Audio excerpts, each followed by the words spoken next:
Hi, I'm Julia. Let me take you back to that sunny Saturday. It started like any other but ended up changing everything. As I pulled into my brother Ethan's driveway, I felt a mix of excitement and nerves. It had been a while since the whole family gathered, and I was eager to see everyone, especially since I had just landed my new job as a manager at a top marketing firm. My old car, a 2002 blue sedan, was packed with bags of chips and homemade salsa. It wasn't much to look at, but it was mine, paid off and reliable. As soon as I got out, Ethan was the first to greet me. "Hey, Jules, we were starting to think you bailed on us." "Never," I laughed, handing over the snacks. Traffic was a nightmare. Walking into the backyard, the smell of grilled burgers hit me. And there was Vanessa, Ethan's wife, looking like she just stepped out of a magazine shoot in her summer dress and designer sunglasses. My parents waved from the grill, and my younger siblings, Mike and Sarah, were setting up outdoor games. Finally, the guest of honor arrives. Vanessa called out, her voice loud enough for the neighbors to hear. She glanced at my car, parked next to their brand new SUV. "Couldn't you park that relic around the block, Jules? It's killing my view." A few of my cousins chuckled as I tried to laugh it off. "Well, it gets me from A to B," I replied. Vanessa sighed dramatically, taking a sip of her cocktail. "Oh, honey, you really should treat yourself. You're a manager now, aren't you? Act like it." I started to say something, my news about the new job still fresh. But Vanessa had already moved on, gathering a group to announce the start of a game. I stood there, her words stinging, until Ethan caught my eye and shrugged apologetically, mouthing, "Don't let her get to you." The afternoon went on with the usual barbecue fun, games, mingling, and catching up. But Vanessa's comment gnawed at me. It wasn't just about the car, it was her way of reminding me where I stood in her world. As we all sat down to eat, the conversation buzzed with updates from everyone's lives. I shared my job news, receiving congratulations and questions from family, all while Vanessa played up her role at the same company. She had no idea the bombshell I was about to drop. "So, Julia, it must be a big step up from your old gig, huh?" Vanessa said with a smirk. "Hopefully they're paying you enough to upgrade that car soon." She nudged Ethan as she spoke. Before I could respond, my mom interjected. "We're all so proud of Julia. She's worked hard for this." The meal went on with laughter and stories, but tension simmered just below the surface. As the sun set and people started saying their goodbyes, I helped clean up, all the while thinking about Vanessa's arrogance and the reality of what awaited on Monday. That Monday morning, walking into the sleek glass building, my stomach was in knots. First days are always nerve-wracking, but this one was different. I was stepping into a managerial role at one of the most prestigious marketing firms in the city. The receptionist greeted me warmly. "Good morning, Julia. They're ready for you upstairs." Stepping out of the elevator, I was greeted with applause from my new team. The director, Mr. Carter, shook my hand. "Everyone, let's officially welcome Julia as your new project manager." The room buzzed with excitement, but my eyes quickly found Vanessa. She was clapping, but her smile was tight and her applause hesitant. She hadn't known I would be her new boss until this very moment. "Let's catch up after this, Julia," Vanessa said, her tone a mix of surprise and forced cheerfulness. "Sure, let's do that," I replied, calm and composed, though my emotions swirled beneath the surface. After the meeting, as everyone returned to their desks, Vanessa lingered. Her steps were slow, her usual confidence diminished. "Julia, about the barbecue, I hope there are no hard feelings," she said softly, a far cry from her usual boldness. "Vanessa, let's keep our focus on work," I said, my tone professional. "Personal matters stay outside these walls," I replied with a polite yet distant smile. "Of course, Julia, you're right," Vanessa nodded, though her eyes darted away, barely masking her unease. Over the next few days, I dived into project files and performance reports. Vanessa's work required special attention. There were inconsistencies in her project timelines and budget allocations that didn't add up. During one of our one-on-ones, I decided to address it directly. "Vanessa, I've noticed some discrepancies in the Smith account. Can you walk me through your process here?" I asked. "Sure, I mean it's probably just minor oversights. You know how it goes, deadlines and all," she laughed nervously, fidgeting with her pen. "Minor or not, accuracy is crucial, Vanessa. We can't afford mistakes, especially with high-profile clients. Let's go over this together, shall we?" My tone was firm, leaving little room for excuses. Yes, absolutely. I'll pull up the details now, she said, her fingers trembling slightly as she tapped on her keyboard. As we reviewed the files, it became clear that Vanessa was cutting corners. Her work barely skimmed acceptable standards. Each session revealed more gaps, and I documented everything meticulously, preparing for the inevitable. In our next meeting, I laid out the documented discrepancies. Vanessa, based on these reviews, I see a pattern of oversight that needs to be corrected immediately. I understand, Julia. I'll make sure to tighten things up. Thanks for pointing these out, she responded, her tone a mix of gratitude and discomfort. I nodded. Let's ensure it doesn't continue. Our clients and our team rely on our diligence. As she left my office, the weight of the situation seemed to settle on her shoulders. For me, it was about protecting the integrity of our work, but I couldn't help but feel a faint twinge of satisfaction. Justice, in its own way, was being served. That following Monday, the stakes were high, not just for me, but for Vanessa too.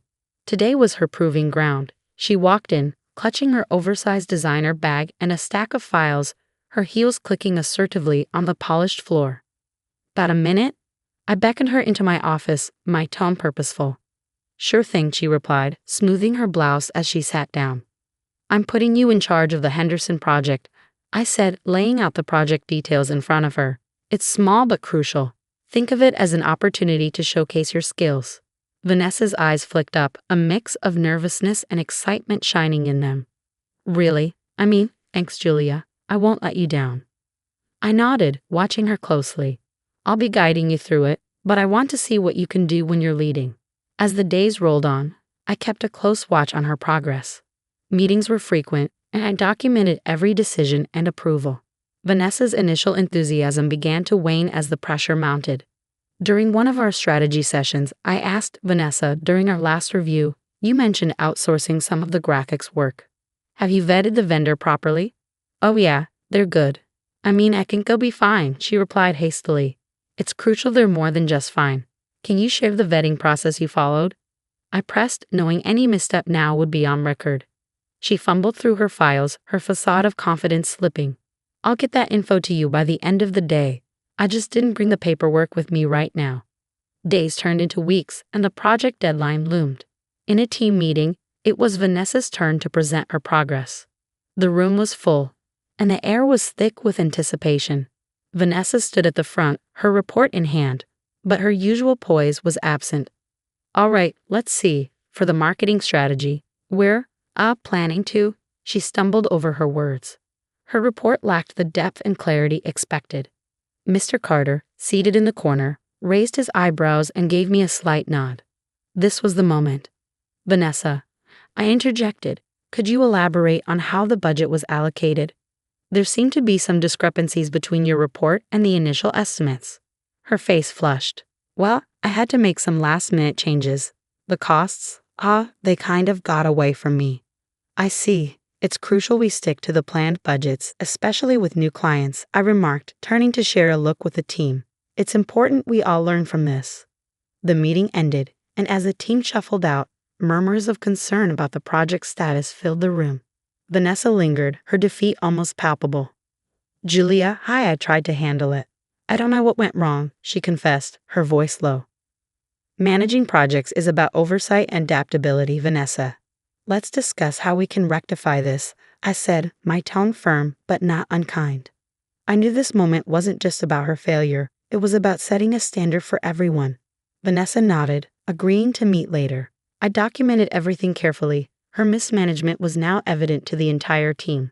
Though I took no pleasure in her struggle, I knew it was necessary to protect the company and its clients. This was about justice, not revenge. Upholding professional standards was key. The day after that disastrous meeting, the office was eerily quiet. As I made my way to my desk, whispers trailed behind me like a shadow. Vanessa, pacing by the water cooler, intercepted me before I could sit down. This was a setup, wasn't it? You've been out to get me from the start, she accused, her voice tense and strained with anger and confusion. I gave you an opportunity, Vanessa. The outcome was in your hands, not mine, I replied, calm and measured against her rising tone. But you watched me fail. You could have helped more. You could have guided me, she said, desperation creeping into her voice. Helping is one thing. Doing your job for you is another. We all have to meet our standards, and unfortunately, you didn't meet yours, I said. She scoffed, throwing her hands up in frustration. So that's it, huh? You're just going to watch me go down. I document everyone's performance, Vanessa. It's not personal, it's my job. Later that afternoon, Mr. Carter called us into his office. The atmosphere was thick, almost suffocating, as Vanessa and I sat across from him. He laid out the papers I had compiled, mismanaged budgets, unvetted vendors, timeline discrepancies. After reviewing the evidence and considering Julia's observations, we've decided it's best for the company that we part ways with you, Vanessa, he said firmly. Her face went pale, the fire in her eyes extinguished by the weight of the decision. I understand, was all she could manage, her voice barely a whisper. The news of Vanessa's termination spread quickly. At the next family gathering, the mood was mixed. My brother Ethan approached me as I poured myself some coffee. I know it's been rough, Jules. Are you okay? His concern was genuine, and it touched me. I did what was necessary, Ethan. It wasn't about revenge, it was about integrity. He nodded, clapping a hand on my shoulder. I know, sis, and I think, deep down, everyone else knows too. Our parents, ever supportive, made no comment on Vanessa's absence, choosing instead to focus on the family being together. As the night wore on, the heaviness lifted somewhat, laughter and chatter filling the space between us. Driving home later, the quiet hum of my old reliable car gave me a moment to reflect. Sitting in the driver's seat, watching the streetlights blur past, I considered everything that had happened. My job had demanded tough choices, ones that affected not just me, but the people around me. While I never sought to hurt Vanessa personally, my role was clear: uphold a standard. Ensuring justice at work meant making hard decisions, even if they impacted family. And while the weight of those decisions was heavy, I drove on knowing I'd done my job with as much fairness and integrity as I could muster. The road ahead was clear, guided by the principles I valued most. And that wraps up our story. What do you think? Was Julia right in her handling of Vanessa's situation, strictly upholding her professional duties? Or could she have been more supportive despite their past issues? Share your thoughts in the comments below. And don't forget to like the video and subscribe for more content like this. Your support keeps these stories coming.